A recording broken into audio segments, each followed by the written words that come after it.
Hello everyone, मैं आप सबका स्वागत करती हूँ अपने इस चैनल पॉलिटिविजन में। और आज के क्लास में हम कवर करेंगे रेगुलेटरी बॉडीज़ को, जो कि कल के लेक्चर के दौरान कंप्लीट नहीं हो पाया था, तो उसका आज ये पार्ट 2 है। और इसको हम कवर करेंगे यूजीसी नेट पेपर 1 के यूनिट 10 के अंतर्गत, जो आपका आता है हायर एजुकेशन सिस्टम के तहत। ठीक है, तो इसके अंतर्गत हम लोग कुछ इम्पोर्टेंट रेगुलेटरी बॉडीज़, जो भी एजुकेशनल रेगुलेटरी बॉडीज़ हैं, उनको डिटेल से कवर कर रहे हैं। तो आज ये है उसका पार्ट 2। और आज हम लोग बचे हुए जितने भी रेगुलेटरी बॉडीज़ हैं उनको डिटेल से जानेंगे। आगे बढ़ने से पहले मैं बताते चलूँ कि ऐसे बच्चे जो हमारे साथ जुड़ना चाहते हैं, इस वीडियो के डिस्क्रिप्शन बॉक्स में मेरे टेलीग्राम चैनल का लिंक दे दिया गया है। आप उस पर क्लिक करके चाहें तो हमारे टेलीग्राम चैनल से जुड़ सकते हैं, जहाँ पे आपको यूजीसी नेट पेपर 1 और UGC net paper 2 political science के जानकारियाँ दी जाती हैं। तो चलिए, आज सबसे पहले मैं बता दूं कि आज जो हम लोग कवर करेंगे रेगुलेटरी बॉडीज़ को, उनमें से हैं आपके यूजीसी ग्रांट कमीशन को कवर करेंगे, नेपटेल को कवर करेंगे। उसके अलावा हम लोग national institute of technical teacher training and research अर्थात NITTTR को कवर करेंगे। उसके अलावा हम लोग कवर करेंगे national institute of open schooling. तो आज ये चार जो मेजर रेगुलेटरी बॉडीज़ हैं उनको हम लोग डिटेल से कवर करने वाले हैं। तो चलिए आज का क्लास शुरू करते हैं। और सबसे पहले हम जानते हैं यूजीसी के बारे में। ठीक है, यूजीसी जो कि एक हमारा एजुकेशनल रेगुलेटरी बॉडीज़ है, इसके बारे में जानते हैं क्या क्या है, कब बना, इसके वर्क क्या क्या है, क्योंकि इससे संबंधित क्वेश्चन पूछे जाते हैं। खासकर उसके काम का क्या है, उनके इस्टेब्लिशमेंट कब हुई। तो सबसे पहले अगर हम यूजीसी की बात करें तो इसका फॉर्मेशन हुआ है, इसका जो गठन हुआ है वो हुआ है 28 दिसंबर 1953 को। और इसका हेड क्वार्टर न्यू दिल्ली में है। ठीक है, इसका लोकेशन इंडिया में है, आपको पता है। और अभी जो इसके चेयरमैन हैं वो चेयरमैन हैं DP सिंह। ठीक है, तो ये डेटा आपको याद रखना है कि इसका फॉर्मेशन कब हुआ, हेड क्वार्टर कहाँ है और इसके चेयरमैन कौन है। ये 3 डेटा आपको याद रखना है, एग्जाम में भी पूछ दिए जाए, क्योंकि यूजीसी आपके लिए बहुत ही एक अहम टॉपिक है। चलिए हम लोग जानते हैं कि आखिरकार इसका थोड़ा हिस्ट्री की कैसे यूजीसी आता है। तो यूजीसी जब बना उससे पहले आपको पता है कि तुरंत का भारत आज़ाद हुआ रहता है, तो इंडिया को एक ज़रूरत था ऐसे कमीशन की या फिर ऐसे एक बॉडीज की जो हायर एजुकेशन सिस्टम को मैनेज करे। तो ऐसी स्थिति में क्या होता है कि 1952 में केंद्र सरकार ने ऐसा फैसला किया कि सार्वजनिक निधियों से केंद्रीय विश्वविद्यालयों और अन्य विश्वविद्यालयों और उच्च शिक्षा के संस्थानों को अनुदान सहायता के आवंटन से संबंधित सभी मामलों को विश्वविद्यालय अनुदान आयोग को संदर्भित किया जा सकता है। 1952 में जो है केंद्र सरकार को ऐसा लगा कि एक अनुदान आयोग मतलब बनाया जा सकता है, जो जितने भी सेंट्रल यूनिवर्सिटी हैं या फिर और भी यूनिवर्सिटी हैं, हायर एजुकेशन इंस्टीट्यूशन हैं, उनको अनुदान दिया जा सके, उनको सहायता मुहैया कराया जा सके। इसके फलस्वरूप क्या होता है कि जो तत्कालीन शिक्षा मंत्री रहते हैं हमारे मौलाना अबुल कलाम आज़ाद, और उस समय ये प्राकृतिक संसाधन और वैज्ञानिक अनुसंधान मंत्री भी थे, इन्होंने 28 दिसंबर 1953 को एक औपचारिक घोषणा की विश्वविद्यालय अनुदान आयोग के उद्घाटन का। इन्होंने 28 दिसंबर 1953 को एक औपचारिक घोषणा की कि विश्वविद्यालय अनुदान आयोग जो है उसका मतलब उद्घाटन किया गया। उस दिन से मतलब एक तरीके से कह सकते हो कि उसका टोटल फॉर्मेशन तैयार हो गया, अनुदान आयोग बन के तैयार हो जाता है। उसके बाद इसको सांविधिक दर्जा जो दिया गया वो दिया गया आपका नवंबर 1956 में संसद के एक अधिनियम के माध्यम से भारत सरकार के सांविधिक निकाय के रूप में इसको स्थापित किया गया। तो यहाँ से 2 डेटा बहुत इंपॉर्टेंट है कि पहला कि इसको औपचारिक उद्घोषणा कब हुई, मतलब कब बना, और दूसरा इसको कब सांविधिक दर्जा प्राप्त हुआ। तो यहाँ से 2 क्वेश्चन बनते हैं। तो ये डेट आपको याद रखना है कि 28 दिसंबर 1953 को जो तत्कालीन शिक्षा मंत्री थे उन्होंने इसकी औपचारिक उद्घाटन किया, और इसको सांविधिक निकाय जो बनाया गया वो बनाया गया संसद के अधिनियम नवंबर 1956 में। ठीक है, तो जो ये इसका संवैधानिक दर्जा मिला और सांविधिक निकाय का दर्जा मिला वो मिला 1956 में। और अगर ये बन के तैयार हुआ तो ये बन के तैयार हुआ 28 दिसंबर 1953 को। उसके बाद पूरे देश में प्रभावी क्षेत्रवार कवरेज सुनिश्चित करने के लिए इसके कुछ क्षेत्रीय केंद्र खोले गए। जो क्षेत्रीय केंद्र थे वो हैं पुणे में, हैदराबाद में, कोलकाता में, भोपाल, गुवाहाटी, बेंगलुरु में। ये 6 क्षेत्रीय केंद्र इसके खोले गए। यहाँ से आपको कंफ्यूज नहीं होना है। इसका जो हेड क्वार्टर है वो है न्यू दिल्ली में, ठीक है। कहाँ पे है? न्यू दिल्ली में। लेकिन ये जो है इसके क्षेत्रीय केंद्र हैं जो अपने अपने क्षेत्र से हायर एजुकेशन को संचालित या देखरेख का काम करते हैं, रेगुलेट करने का काम करते हैं। तो ये 6 इसके क्षेत्रीय केंद्र हैं। तो ये बहुत ही इंपॉर्टेंट है, आपके एग्जाम के पॉइंट ऑफ व्यू से बहुत बार इससे क्वेश्चन पूछे गए हैं, तो आपको ये याद रखना है। इसके अलावा जो एक हेड क्वार्टर है वो है न्यू दिल्ली में, ठीक है। तो वो आपका हेड क्वार्टर है और ये आपके रीजनल जो है वो सेंटर है। तो इसमें कंफ्यूज आपको नहीं होना है। अब बात करें कि आखिरकार यूजीसी का ऑब्जेक्टिव क्या है। तो यूजीसी का जो ऑब्जेक्टिव है वो है कि विश्वविद्यालय शिक्षा को बढ़ावा देना और उनमें कोऑर्डिनेशन करना। इसके अलावा जितने भी शिक्षण हैं उनके मानक को निर्धारित करना और उनको बनाए रखना, और परीक्षा के मानक को निर्धारित करना, उसको बनाए रखना। इसके अलावा यह विश्वविद्यालय में अनुसंधान के मानकों को निर्धारित करता है और उसको मेंटेन करने का काम करता है। ये मेन ऑब्जेक्टिव है यूजीसी के। और सबसे इम्पोर्टेंट है यूजीसी का वर्क। यहाँ से बहुत बार क्वेश्चन पूछे जाते हैं कि यूजीसी के क्या क्या काम है। उसमें से एक ऐसा रहता है जिसमें जो यूजीसी का काम नहीं है ऑप्शन में, तो इसमें आपको ध्यान रखना है। तो हम अगर बात करें कि यूजीसी का काम क्या है, तो यूजीसी शिक्षा की गुणवत्ता और मानों को बेहतर बनाने का प्रयास करता है। ये उसका सबसे कह सकते हो कि बहुत ही इम्पोर्टेंट काम है कि जो भी शिक्षा की क्वालिटी है और जो भी स्टैंडर्ड है उनको और भी कैसे बेहतर बनाया जाए, इसका प्रयास करता है। इसके अलावा यह केंद्रीय विश्वविद्यालयों को पूर्ण अनुदान देता है और विभिन्न राज्य विश्वविद्यालयों को भी विकास अनुदान देता है। ध्यान रखना है कि जो भी सेंट्रल यूनिवर्सिटी होते हैं उनको ये कंप्लीट जो है अनुदान देता है और राज्य विश्वविद्यालय को भी यह अनुदान देता है। इसके अलावा यह विभिन्न विश्वविद्यालयों, कॉलेजों में मौजूदा स्नातकोत्तर विभागों और शुरुआती विभागों के विकास के लिए वित्तीय सहायता प्रदान करता है। यह कॉलेज और विश्वविद्यालय के शिक्षक के वेतन मान का भी निर्धारण करता है, ठीक है। मतलब आप कह सकते हो कि हायर एजुकेशन के सभी क्षेत्रों में, चाहे वो फंडिंग से संबंधित हो, पॉलिसी से संबंधित हो, सभी चीज़ों का काम जो है वो यूजीसी संचालित करता है। इसी मोटो से इसको बनाया ही गया था।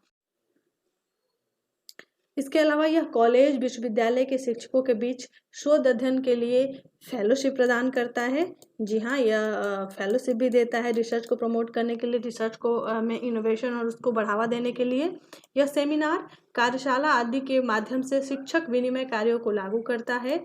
इसके अलावा इसका काम है यह अनुसंधान और अन्य नवीन गतिविधियों के लिए विदेशी देशों की यात्रा करने के लिए शिक्षकों को सहायता प्रदान करता है। मतलब ये अपने यहाँ किसी भी सब्जेक्ट में जो भी जो क्षेत्र इसके अंतर्गत आते हैं उनमें नवीनता लाने के लिए, उनको और बूस्ट करने के लिए, इनोवेशन को और कारगर सिद्ध करने के लिए ऐसे लोग, ऐसे शिक्षक, ऐसे स्टूडेंट जो मतलब बाहर जाके पढ़ाई करना चाहते हैं या फिर बाहर जाके शोध करना चाहते हैं, उनके लिए भी ये जो है फेलोशिप या फिर आप कह सकते हो कि वित्तीय सहायता प्रदान करता है।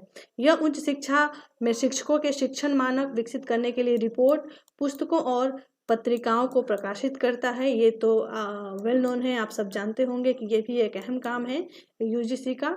इसके अलावा यह राष्ट्रीय स्तर पर और राज्य विश्वविद्यालयों, कॉलेजों में संगोष्ठियों, अनुसंधान के संगठन के लिए अनुदानों की मंजूरी देता है और यह लघु और प्रमुख अनुसंधान परियोजना के संचालन के लिए भी अनुसंधान को मंजूरी देता है। तो इसके काम में आपको देख रहे होंगे कि लगभग समस्त कार्य जो कॉलेज, यूनिवर्सिटी या फिर सेंट्रल यूनिवर्सिटी के लेवल पे कराए जाते हैं, चाहे वो फेलोशिप प्रदान करना हो, चाहे फिर वो इनोवेशन में और भी डेवलपमेंट लाना हो, सेमिनार हो, कार्यशाला हो, संगोष्ठी हो, ये सभी चीज़ों के लिए जो यूजीसी है वो जो उसके स्टेट हो चाहे फिर वो सेंट्रल हो, उनके डेवलपमेंट के लिए अनुदान प्रदान करता है। ये मुख्य काम है आपका यूनिवर्सिटी ग्रांट कमीशन का। आई होप कि आपको ये ठीक से आप इसको देख लेंगे काम को और अच्छे से समझ गए होंगे। अब हम लोग बात करते हैं जो दूसरा रेगुलेटरी बॉडीज है हमारे पास, वो है national institute of open schooling अर्थात NIOS, जिसको हम शॉर्ट में जानते हैं, और इसका फुल फॉर्म है national institute of open schooling. इसका गठन की मैं बात करूं तो NIOS का जो गठन है वो हुआ है 1989 में। यह एक governmental board of education type का है। इसका हेड क्वार्टर है नोएडा, उत्तर प्रदेश, इंडिया में, और इसकी ऑफिशियल लैंग्वेज है हिंदी, इंग्लिश, और इसके भी जो चेयरमैन हैं वो हैं प्रोफेसर सरोज शर्मा, और ये आता है मिनिस्ट्री ऑफ एजुकेशन के तहत। तो ये आपको इम्पोर्टेंट है, यहाँ से याद कर लीजिएगा कि इसका गठन कौन है, इसके चेयरपर्सन कौन है, हेड क्वार्टर कहाँ है और किसके तहत ये काम करता है। ठीक है, तो ये बहुत इंपॉर्टेंट डेटा है, यहाँ से आपको याद कर लेना है। ये है लोगो, आप देख रहे हैं। सबसे पहले मैं बात करूँ आखिरकार ये NIOS का फुल फॉर्म क्या है। तो NIOS का फुल फॉर्म है national institute of open schooling, अर्थात राष्ट्रीय मुक्त विद्यालयी शिक्षा संस्थान। ये 1979 में केंद्रीय माध्यमिक शिक्षा बोर्ड अर्थात CBSE के तहत एक ओपन स्कूलिंग एक परियोजना के रूप में शुरू किया गया। ठीक है, सबसे पहले ओपन स्कूलिंग एक प्रोजेक्ट लॉन्च किया गया CBSE के तहत माध्यमिक शिक्षा बोर्ड के लिए। ठीक है, कब किया गया? 1979 में। राष्ट्रीय मुक्त विद्यालय शिक्षा संस्थान अर्थात NIOS 1989 में स्थापित MHRD के तहत एक स्वायत्त संस्था है। बाद में MHRD जो है इसको एक ऑटोनोमस संस्था के रूप में इसकी स्थापना करता है। और NIOS मुक्त और दूरस्थ शिक्षा मोड के माध्यम से 10वीं और 12वीं के लिए व्यावसायिक पाठ्यक्रम प्रदान करता है। आपको ध्यान ये रखना है कि जो NIOS है यह मुक्त और दूरस्थ शिक्षा के लिए बनाया गया है, मतलब ओपन एंड डिस्टेंस जो एजुकेशन है उनको प्रमोट करता है, खासकर स्कूलिंग के लिए। ठीक है, जैसे कि इग्नू है वो आपको हर तरीके का शिक्षा प्रोवाइड कराता है, उसी तरीके से जो NIOS है स्पेशली ये स्कूली एजुकेशन को मतलब प्रमोट करता है। और ये इसका जो माध्यम है वो है डिस्टेंस और ओपन एजुकेशन के माध्यम से। ठीक है, national institute of open schooling Bharat का एकमात्र ऐसा मंच है जहां ऐसे छात्र एडमिशन लेते हैं जो शिक्षा को निजी मोड में पूरा करना चाहते हैं, जो किसी स्कूल में जिनका दाखिला नहीं है या किसी के कारणवश उनको किसी क्लास की डिग्री लेनी है तो वो NIOS के माध्यम से अपना कोर्स कंप्लीट कर सकते हैं। NIOS बोर्ड के माध्यम से छात्र अपनी शिक्षा पूरी कर बाकी शिक्षा बोर्ड के छात्रों की तरह अपनी आगे की पढ़ाई कर सकते हैं और अपना करियर बना सकते हैं। जैसे कि बाकी सभी बोर्ड में बच्चे दाखिला लेते हैं, एडमिशन लेते हैं, वहाँ से डिग्रियां लेते हैं, उसी तरीके से NIOS के माध्यम से भी, मतलब डिस्टेंस लर्निंग एजुकेशन के माध्यम से भी वो अपनी डिग्रियां प्राप्त कर सकते हैं। अब हम बात करते हैं आखिरकार NIOS के मेन ऑब्जेक्टिव क्या है, क्या क्या प्रमुख उद्देश्य हैं। तो इसका NIOS का गठन का प्रमुख उद्देश्य था कि देश के ग्रामीण क्षेत्रों में बच्चों को औपचारिक शिक्षा प्रदान करने के लिए जहां स्कूलों की सुविधा नहीं है। आपको पता है कि जब भारत आज़ाद हुआ तो यहाँ पे एजुकेशन को लेके बहुत ज़्यादा विकल्प नहीं थे, बहुत दूर दराज हमारे ग्रामीण एरिया में बहुत ज़्यादा स्कूल नहीं थे 80 के दशक में। हालांकि हमारा जो लिटरेसी रेट है बाकी सारे कंट्रीज से बहुत कम था। तो इन सारी चीज़ों को ध्यान में रखते हुए NIOS का गठन किया गया ताकि दूर दराज जो ग्रामीण बच्चे हैं जो जिनको स्कूल की सुविधा नहीं मिलती है या फिर जो बहुत दूर है वो इसका लाभ उठा सके और अपने हिसाब से शिक्षा ग्रहण कर सके। ठीक है, ऐसे व्यक्तियों को शिक्षा प्रदान करना जो अपनी बुनियादी शिक्षा पूरा नहीं कर सके। और दूसरी पॉइंट ये थी कि कुछ ऐसे लोग जो अपनी बेसिक एजुकेशन से दूर रहे, चाहे वो किसी भी एज के हों, जो अपनी प्राइमरी या फिर बेसिक एजुकेशन से मतलब सेपरेट रहे, किसी कारण से नहीं पढ़ पाए, वो व्यक्ति भी चाहे तो अपनी बेसिक एजुकेशन ले सकते हैं NIOS में एडमिशन लेके। जो स्टूडेंट कक्षा 10th या 12th की बोर्ड परीक्षा में असफल रह गए हों वे भी NIOS की ऑन डिमांड परीक्षा की सुविधा के साथ उसी साल अपनी कक्षा 10 या 12 पूरी कर सकते हैं। इसके अलावा जो 10th या 12th में के बोर्ड एग्जाम में जो बच्चे फेल हो गए वो चाहे वो किसी भी बोर्ड के हों, फेल हो गए, वो NIOS की परीक्षा देके 10th या 12th की डिग्री ले सकते हैं। तो देखिए कितना सूटेबल है। और ध्यान ये रखना है कि ये स्कूलिंग के लिए है। ठीक है, इसको आपको ध्यान रखना है। इसके लिए आपका कोई भी एज भी लिमिट नहीं है। जो भी व्यक्ति शिक्षा से वंचित रह गया है, बेसिक शिक्षा प्राप्त करना चाहता है, वो NIOS के माध्यम से शिक्षा प्रदान कर सकता है। NIOS बोर्ड भारत के 21 क्षेत्रीय केंद्रों और 4 उप केंद्रों के द्वारा संचालन करता है। साथ ही भारत में 6,351 स्टडी सेंटर्स व 31 study centres UAE, Kuwait, Muscat, Bahrain, Nepal, Qatar और सऊदी अरब में संचालित है। एक तरीके से आप कह सकते हैं कि ये राष्ट्रीय होने के साथ साथ इसकी जो केंद्र है वो अंतर्राष्ट्रीय भी हैं। ये इतने सारे देशों में भी इसके केंद्र जो है चलाए जाते हैं। थोड़ा सा मैं बात कर दूं कि ये जो बार बार हो रहा है कि डिस्टेंस और मुक्त शिक्षा क्या है, तो इसके बारे में आपको बता दूं कि जो ओपन एंड डिस्टेंस लर्निंग होता है वो क्या होता है।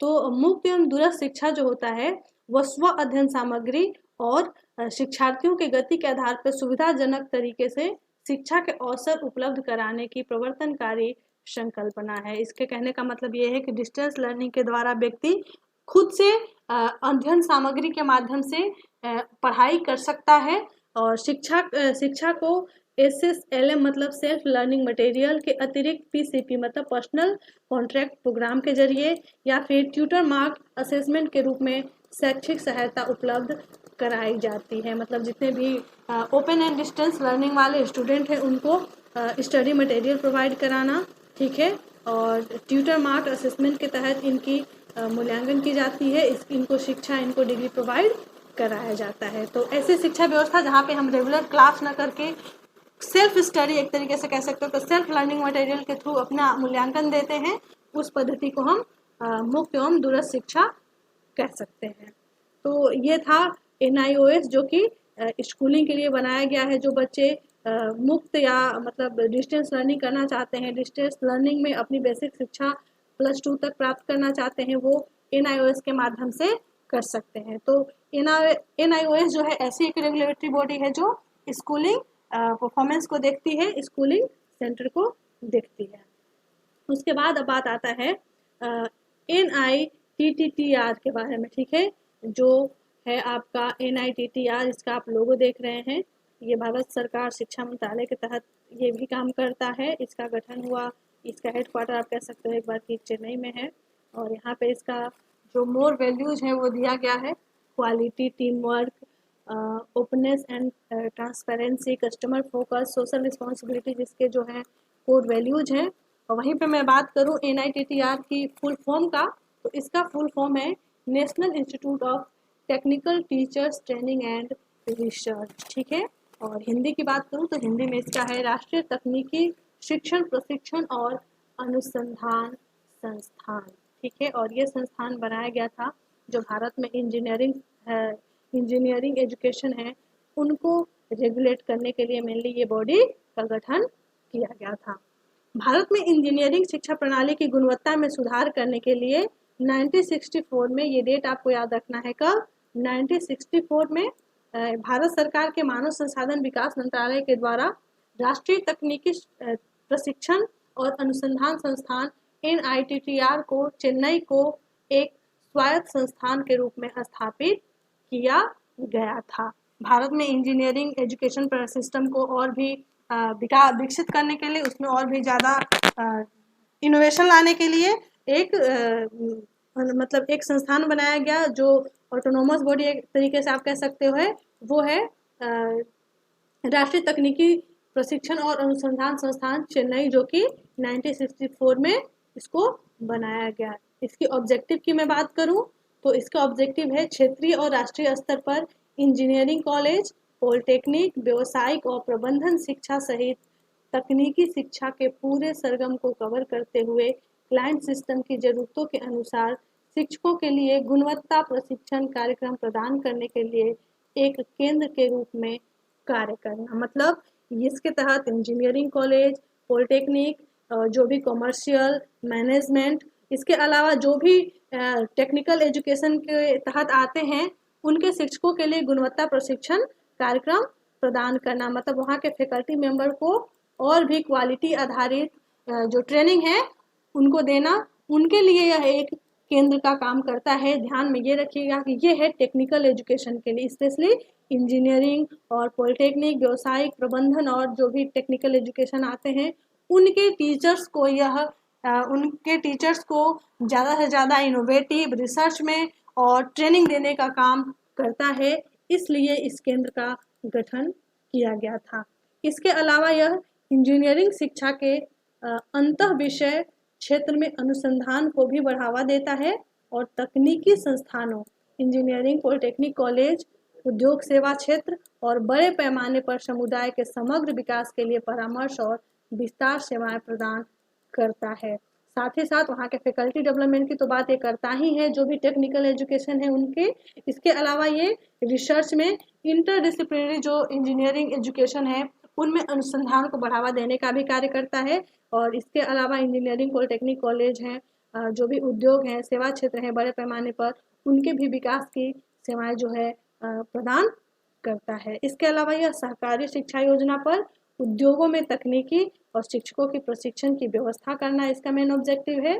तकनीकी शिक्षा प्रशिक्षण प्रणालियों और उनके प्रबंधन के विकास के लिए इनपुट प्रदान करने के लिए व्यवस्थित अनुसंधान प्रदान करना भी यह रिसर्च संस्थान का प्रमुख उद्देश्यों में शामिल है। कुल मिलाकर कि जितने भी इंजीनियरिंग या फिर टेक्निकल एजुकेशन है वहाँ के फैकल्टी को कैसे ट्रेन किया जाए ताकि हमारा जो टेक्निकल एजुकेशन है, तकनीकी शिक्षा का क्षेत्र है, वो ज़्यादा से ज़्यादा विकास करे। उसके ऑब्जेक्टिव की मैं और बात करूं तो मल्टीमीडिया शिक्षण सामग्री के उत्पादन के लिए नई शिक्षण प्रणाली और रणनीति तैयार करना भी यह NITTR का मुख्य लक्ष्य है। और सबसे इम्पोर्टेंट ये है, यहाँ से क्वेश्चन बन सकता है कि विशेष रूप से सार्क और आसियान देशों की विदेशी मांग के अनुरूप तकनीकी व्यावसायिक शिक्षकों के लिए पाठ्यक्रम कार्यक्रम प्रदान करना भी NITTR का प्रमुख काम है। जो भी हमारे सार्क या आसियान कंट्रीज मेंबर हैं उनमें तकनीकी शिक्षा को और व्यावसायिक शिक्षक के लिए जो शिक्षा के लिए उनका करिकुलम और उनका जो प्रोग्राम है उनको प्रदान करने का काम भी NITTR करता है। तो इसको आपको ध्यान में रखना है क्योंकि यहाँ से क्वेश्चन, इसके ऑब्जेक्टिव से क्वेश्चन पूछने की संभावना है। इसके अलावा यह फेलोशिप, छात्रवृत्ति, पुरस्कार और पदक स्थापित भी करता है अपने टेक्निकल एजुकेशन के क्षेत्र में। तो ये था ओवरऑल NITTR के बारे में, जो कि जितने भी technical teacher training and research centre का ये काम करता है। जो भी टेक्निकल एजुकेशन है वहाँ के टीचर्स को ट्रेनिंग देना, उनमें रिसर्च को इनोवेशन देना, ये सारा मुख्य काम है NITTR का, जो कि रेगुलेट करता है इंजीनियरिंग और टेक्निकल इंस्टीट्यूशन, जो भी एजुकेशनल इंस्टीट्यूशन है उनको रेगुलेट करने का काम करता है। नेक्स्ट है हमारे पास जो और एक रेगुलेटरी बॉडीज है वो है नेपटेल। ठीक है, आइए जानते हैं आप कि नेपटेल क्या है। ठीक है, बात करूं मैं सबसे पहले नेपटेल की फुल फॉर्म का। तो नेपटेल का जो फुल फॉर्म है वो है national programme on technology enhanced learning. बहुत चर्चा में है ये नेपटेल, आप सबको नाम जरूर सुने होंगे। तो नेपटेल का जो फुल फॉर्म है ये हो सकता है ये भी एग्जाम में पूछ लिया जाए, तो ये आप याद कर लीजिएगा। National programme on technology enhanced learning इसका फुल फॉर्म है। ठीक है, इंजीनियरिंग और विज्ञान के पाठ्यक्रम सामग्री बनाने के लिए भारतीय प्रौद्योगिकी संस्थान और भारतीय विज्ञान संस्थान द्वारा की गई एक पहल के रूप में नेपटेल का उद्भव हुआ। आप इस चीज़ को जान लीजिए, मतलब कि इंजीनियरिंग और प्योर जो साइंस है उनमें उनके करिकुलम सामग्री बनाने के लिए नेपटेल बनाने के संबंध में पहल किया गया था। नेपटेल इंजीनियरिंग पाठ्यक्रम सामग्री के सबसे बड़े ऑनलाइन भंडारों में से एक है और एक देश में सबसे सफल बहुसंस्थागत परियोजनाओं में से एक है। अर्थात ये जो इंजीनियरिंग करिकुलम तैयार करने का काम है वो सबसे ज़्यादा अगर ऑनलाइन मोड से कोई उपलब्ध कराता है तो वो है नेपटेल। नेपटेल बनाया ही इसीलिए गया था ताकि जो भी ऑनलाइन पाठ्यक्रम सामग्री है उनको प्रोवाइड कराया जाए जो भी इंजीनियरिंग के स्टूडेंट हैं।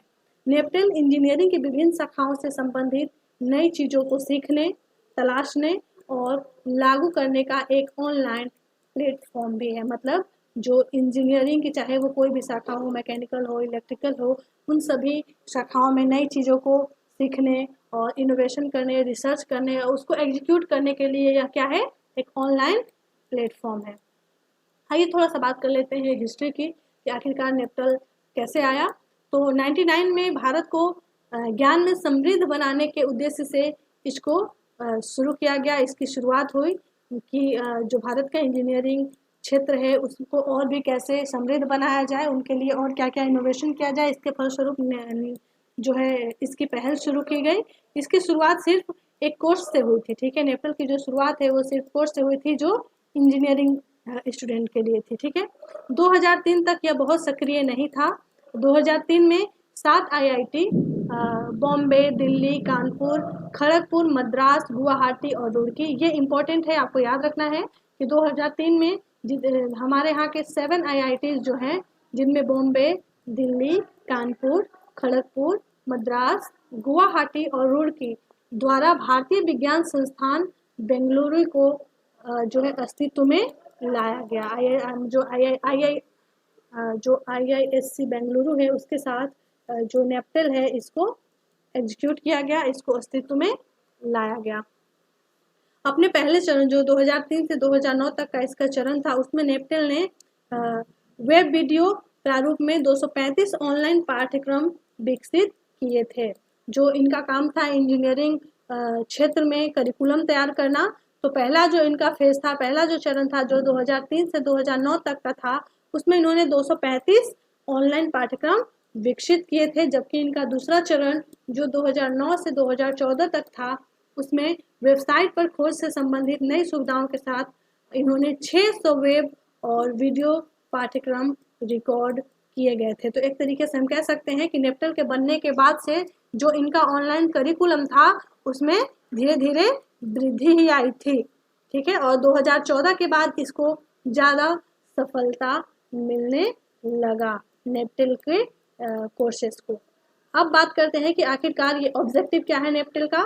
तो नेपटल का मुख्य उद्देश्य है भारत के युवा दिमाग का मार्गदर्शन और परिवर्तन करना, ताकि भारत के ज्ञान और अर्थव्यवस्था में नाटकीय परिवर्तन हो।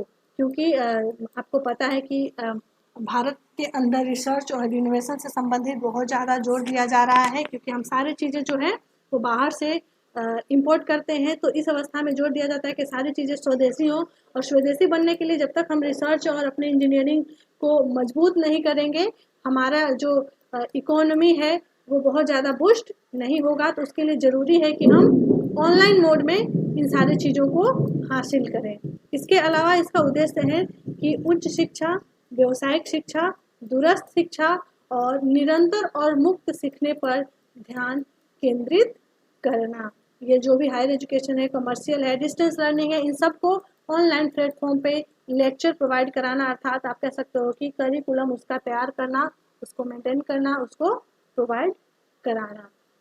नेपटल कई छात्रों के लिए एक ऐसा मंच है जो अपनी स्नातक की डिग्री हासिल करने के लिए IIT का हिस्सा बनना चाहते हैं। मतलब ऐसे स्टूडेंट जो ग्रेजुएशन करना चाहते हैं IIT से, वो उनके लिए नेपटल जो है डिग्री प्रोवाइड कराता है। इसके अलावा भारत को व्यावसायिक पाठ्यक्रमों में उच्च शिक्षा के प्रभावी कार्यान्वयन के लिए कई शिक्षकों की जो आवश्यकता है उसके लिए भी ये काम करता है।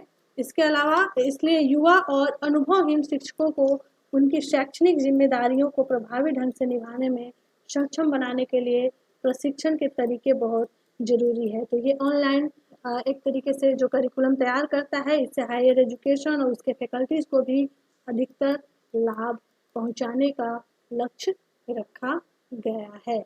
इसके साथ ही जो नेपटल का प्रमुख लक्ष्य है वो ये है कि स्नातकोत्तर स्तर पर इंजीनियरिंग और भौतिक विज्ञान की सभी प्रमुख शाखाओं में वेब और वीडियो पाठ्यक्रम और स्नातकोत्तर स्तर पर प्रबंधन पाठ्यक्रम बनाना था। इसका मेन ऑब्जेक्टिव था कि इंजीनियरिंग और भौतिक विज्ञान की जितने भी ब्रांचेज हैं उनके सारे वेब और वीडियो जो हैं नेपटल पे प्रोवाइड कराया जाए, नेपटल के थ्रू प्रोवाइड कराया जाए, ताकि सबको एक तरीके से कह सकते हो कि एक समान शिक्षा या फिर मतलब फ्री एजुकेशन जो ऑनलाइन प्लेटफॉर्म पे है उनको मिल सके। और स्नातकोत्तर स्तर पर मैनेजमेंट का भी पाठ्यक्रम करिकुलम जो है तैयार करने का लक्ष्य था आपका नेपटल का। तो ये टोटल है नेपटल के बाद, नेपटल का ऑब्जेक्टिव कि आखिरकार नेपटल का गठन क्यों हुआ। तो आप यहाँ पे समझ गए होंगे कि जो नेपटल है यह इंजीनियरिंग सहित उसके जितने भी ब्रांचेज हैं, ठीक है, इंजीनियरिंग और प्योर साइंस के जो भी ब्रांचेज हैं, उसके अलावा मैनेजमेंट के भी, उनमें इनोवेशन का काम करता है, उनके लिए डिग्री प्रदान का काम करता है। आईआईटीज़ के जितने भी करिकुलम हैं उनको तैयार करने का काम करता है, और उसके जितने भी वेब और वीडियोज हैं उनको ऑनलाइन पाठ्यक्रम के थ्रू प्रोवाइड कराने का काम करता है। तो अब तक इसके जो वेब हैं, वीडियो हैं, अब तो इसके अपने यूट्यूब चैनल भी हो गया है। तो इसके थ्रू अब ये धीरे धीरे पहले से ज़्यादा सफलता हासिल कर रहा है। इसके थ्रू ये टीचर्स को भी सर्टिफिकेट और डिग्री प्रोवाइड कराता है। रिसर्च के क्षेत्र में बहुत सारे एजुकेशनल इंस्टीट्यूशन के साथ इनका कोऑर्डिनेशन भी है। तो इसका इम्पोर्टेंसी और भी ज़्यादा बढ़ गया है, क्योंकि ऑनलाइन पाठ्यक्रम जो है, ऑनलाइन एजुकेशन है जो है, अब धीरे धीरे और भी ज़्यादा विस्तृत हो रहा है। तो इसलिए नेपटेल आप लोगों के लिए बहुत ज़्यादा इम्पोर्टेंट है। तो इसकी गठन, इसके ऑब्जेक्टिव को आप एक बार ज़रूर पढ़ के जाइएगा, और हो सके तो, क्योंकि एग्ज़ाम अनेक शिफ्टों में होता है, तो मेरे चांसेस हैं कि इससे भी क्वेश्चन पूछ लिए जाए। तो ये था आज के बचे हुए जितने भी रेगुलेटरी बॉडीज़ थे उनके बारे में, जहाँ पे हम लोगों ने जाना यूजीसी और उसके कार्य को लेकर, एनआईटीटीआर के ऑब्जेक्टिव और उसके गठन से संबंधित, नेपटेल और एनआईओएस के बारे में हम लोगों ने डिटेल से आज क्लास में समझा जाना। तो आज के लिए बस इतना ही, फिर हम लोग कल मिलेंगे नेक्स्ट टॉपिक के साथ। Thank you very much. अगर आपको मेरा वीडियो अच्छा लगा तो लाइक एंड सब्सक्राइब अवश्य करें। Thank you very much.